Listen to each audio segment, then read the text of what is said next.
on va placer les arêtes. Donc pour ça, il y a 3 cas.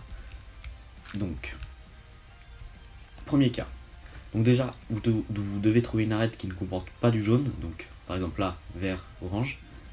Et ensuite, vous tenez comme ça le blanc en bas. Vous regardez quelle couleur est face à vous, là, de l'arête que vous avez choisi. Là c'est orange, donc moi je le mets face au centre orange. Si ça aurait été vert, je l'aurais mis face au centre vert. Donc voilà. Donc il doit aller là, parce que orange-vert, donc orange-vert. On est d'accord, il doit aller là. Donc là, ce que vous allez faire, c'est symétrique hein, pour la droite et la gauche. Donc vous faites U', L', U, L, U, vous tournez R, U', R'. Mais vous pouvez très bien avoir la même chose, mais sur la droite. Hein. Donc, par exemple, ce cas, je cherche donc une arête qui ne comporte pas du jaune, donc pas ça par exemple, mais là, bleu, rouge, et il doit aller là, donc à droite. Vous faites la même chose, mais en symétrique. Donc U, R, U', R', U', je tourne, et L', U, L. Donc voilà, donc j'en fais encore, je fais le reste avec vous.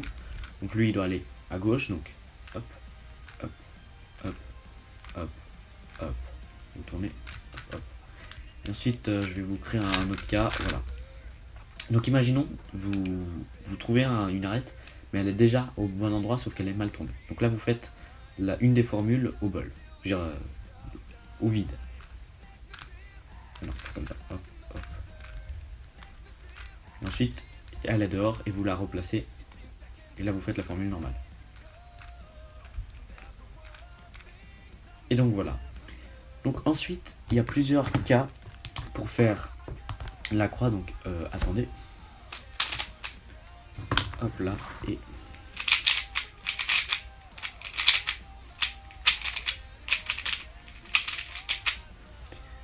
voilà. Donc il y a 3 potentiels cas.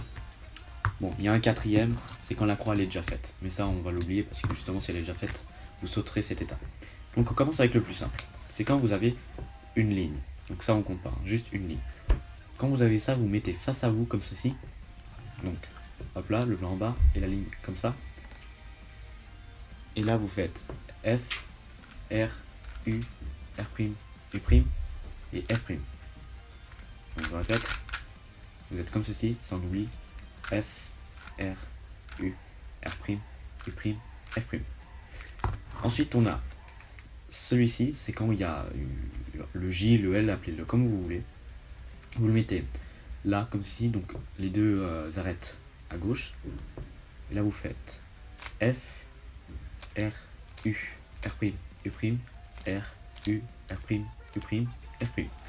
Mais vous pouvez faire aussi, il y a une autre manière un peu plus rapide. Donc F, U, R, U', R', F'. Donc c'est la même chose que ça, sauf que vous allez à l'envers. Donc moi je préfère celle où je fais 2 fois.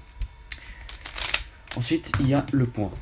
Donc le point c'est vraiment facile, vous faites F, R, U, R', U', F. Et là vous tombez sur ce cas et vous faites hop et vous recommencez 2 fois. Ou comme j'ai dit à l'envers. Hop. Soit vous faites, donc vous êtes comme ça, soit vous faites F, U, R, U', R', F', et là vous avez la barre, et c'est rapide. Donc voilà, c'est à vous de choisir, vous choisissez votre technique selon vos préférences, selon si c'est plus rapide pour vous ou pas. Donc voilà, donc notre croix est faite.